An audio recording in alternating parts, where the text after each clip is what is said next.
പിന്മാറാൻ വേണ്ടി ഭീഷണിപ്പെടുത്തിയിരുന്നോ രാഹുൽ മാങ്കൂട്ടത്തിൽ? ഇല്ല, എന്നും നിന്റെ കൂടെ തന്നെ ഉണ്ടാവും. ഈ റിലേഷൻഷിപ്പ് ഇപ്പൊ ഇവൻ ഞാൻ കല്യാണം കഴിച്ചു പോയി കഴിഞ്ഞാലും നമുക്കത് മുന്നോട്ട് കൊണ്ടുപോകണം എന്ന് പറഞ്ഞ ഒരാളാണ്. നിങ്ങൾ പൂർണ്ണമായും വിശ്വസിച്ച് രാഹുൽ മാങ്കൂട്ടത്തിലിനെ പ്രണയിച്ചു. രാഹുൽ മാങ്കൂട്ടത്തിൽ ആവശ്യപ്പെട്ടത് പ്രകാരം അല്ലെങ്കിൽ ആ നിർബന്ധത്തിന് നിങ്ങൾ വഴങ്ങി. പിന്നീട് വഞ്ചിതയായെന്ന് ബോധ്യമായി. അത് വൈകിപ്പോയി. അതെ. അപ്പം മറ്റൊന്ന്, ഇങ്ങനെ ഒരു ഫിസിക്കൽ റിലേഷൻഷിപ്പിന് ശേഷം നിങ്ങളെ ഏതെങ്കിലും തരത്തിൽ ഒരു എന്തെങ്കിലും മരുന്നോ എന്തെങ്കിലും കഴിക്കാൻ നിർബന്ധിച്ചിട്ടുണ്ടോ?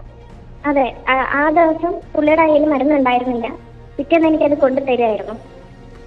എന്നിട്ട് എനിക്ക് മെഡിസിൻ അലർജി ഉള്ള ഒരാളാണ്, എനിക്കത് കഴിക്കാൻ പറ്റില്ല എന്ന് പറയുന്ന സമയത്ത് പുള്ളി അത് കഴിക്കണം എന്ന് പറഞ്ഞ് നിർബന്ധിക്കുകയായിരുന്നു. പ്രഗ്നൻസി തടയുക എന്ന ഉദ്ദേശത്തോടെ കൊണ്ടുവന്നതാണ്. അതെ, നിർബന്ധിച്ച് കഴിക്കണം, ഒരു പ്രശ്നവും ഉണ്ടാവില്ല എന്ന് പുള്ളി പറയായിരുന്നു. അതിനുശേഷം ആ ഒരു ഡേക്ക് ശേഷം പിന്നീട് എപ്പോഴെങ്കിലും സമാനമായ രീതിയിൽ ഒരു സാഹചര്യം ഒരുക്കാൻ ഏതെങ്കിലും ഹോട്ടലിലേക്കോ മറ്റെവിടേക്കെങ്കിലും ക്ഷണിച്ചിട്ടുണ്ടോ? പലതാണ്. നിങ്ങൾ ഒഴിഞ്ഞു മാറുകയായിരുന്നു? അതെ. മറ്റേതെങ്കിലും കൂട്ടുകാർക്കോ കുട്ടികൾക്കോ സമാനമായ അനുഭവം ഉണ്ടായതായി അറിഞ്ഞിരുന്നു? എന്നിട്ടും പുള്ളിനെ ട്രസ്റ്റ് ചെയ്തിരുന്നു. എപ്പോഴെങ്കിലും തിരിച്ചു വരും, എല്ലാം ഓക്കെ ആവും എന്നുള്ള രീതിയിൽ പ്രാർത്ഥിക്കുകയും ചെയ്തിരുന്നു, വിശ്വസിക്കുകയും ചെയ്തിരുന്നു.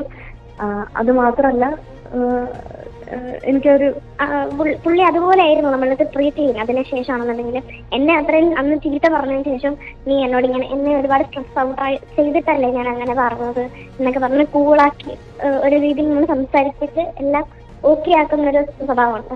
അപ്പൊ എന്ത് ഇഷ്യൂ ഉണ്ടായി കഴിഞ്ഞാലും എന്നിട്ട് ഞാനിത് അന്ന് കരയുന്ന സമയത്ത് ഇങ്ങനെ ചൈൽഡിഷ് ആയിട്ട് ബിഹേവ് ചെയ്യരുത്, ചൈൽഡിഷ് ആയിട്ട് നീ പറയരുത്, കുറച്ചും കൂടെ പ്രാക്ടിക്കലായിട്ട് ചിന്തിക്ക്, ഇപ്പോഴത്തെ കുട്ടികളല്ലേ, ഇതൊക്കെ ഇത്ര വലിയ കാര്യമായിട്ട് എടുക്കാമോ എന്ന് പുള്ളി ചോദിക്കും.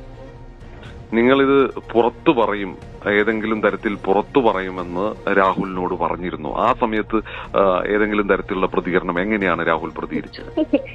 പുറത്തു പറയുന്ന പറഞ്ഞപ്പോ ഐ ഡോണ്ട് കെയർ, നീ പോയി പറഞ്ഞു എന്ന് പറഞ്ഞു. നീ പോയി പറഞ്ഞു, ഇതിലൊക്കെ ആര് ഇത് ചെയ്യാൻ നിൽക്കുന്നു, നീ പോയി പറഞ്ഞു, എനിക്ക് പ്രശ്നമില്ല എന്ന് പറഞ്ഞു. നിങ്ങൾ ഈ സാഹചര്യത്തിൽ എന്തുകൊണ്ടാണ് ഈ കാര്യങ്ങൾ പുറത്തു വരണമെന്ന് ആഗ്രഹിക്കുന്നത്? വേറൊന്നും കൊണ്ടല്ല. ഞാൻ ഇന്നലെ മെനഞ്ഞാന്നൊക്കെ ആയിട്ട് ആ ന്യൂസ് കണ്ടിരുന്നു. റിനി പറയുന്ന ആ ഒരു ന്യൂസ് കണ്ടിരുന്ന സമയത്ത് അതിനകത്ത് താഴെ വന്നിരുന്ന കമന്റുകളുണ്ട്. അങ്ങനെ ഒരു സ്ത്രീക്ക് വന്നതെന്ന് വെറുതെ പറയേണ്ട കാര്യമില്ല. ഈ പറഞ്ഞവരിൽ എല്ലാവരിലും സത്യം ഉണ്ടെന്ന് എനിക്ക് വളരെയധികം ബോധ്യമുണ്ട്. കാരണം പുള്ളിയുടെ ചാറ്റിംഗ് രീതി കണ്ടപ്പോൾ മനസ്സിലായി. പുള്ളി ഒരാളുടെ അടുത്ത് കൺവേ ചെയ്യുന്ന രീതി കാണുമ്പോൾ എനിക്കറിയാം ഇതേ രീതിയിൽ തന്നെ എന്നോട് സംസാരിച്ചിട്ടുണ്ട്. ഓരോരുത്തരോട് സംസാരിച്ചത് എന്നോട് എന്തെങ്കിലും ഇതായിട്ട് പുള്ളി അതിനുശേഷം ആ കോണ്ടാക്ട് പുള്ളി കീപ്പ് ഓൺ ചെയ്യും. എന്നിട്ട് എന്താ എന്നോട് സംസാരിക്കാത്ത, എന്നെ എന്തിനാ അവോയ്ഡ് ചെയ്യുന്നേ, എന്നോട് ഇപ്പോഴും ദേഷ്യമുണ്ടോ, നമ്മള് സംസാരിക്കാതെ വിട്ടു കഴിഞ്ഞാലും അന്നേരം എന്നെന്താ വയ്യോർ അവോയ്ഡിങ് മീ എന്നുള്ള മെസ്സേജുകളും കാര്യങ്ങളൊക്കെ ഇങ്ങനെ അയച്ചുകൊണ്ടേയിരിക്കും.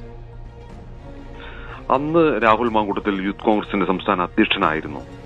അല്ല, ആയിരുന്നില്ല.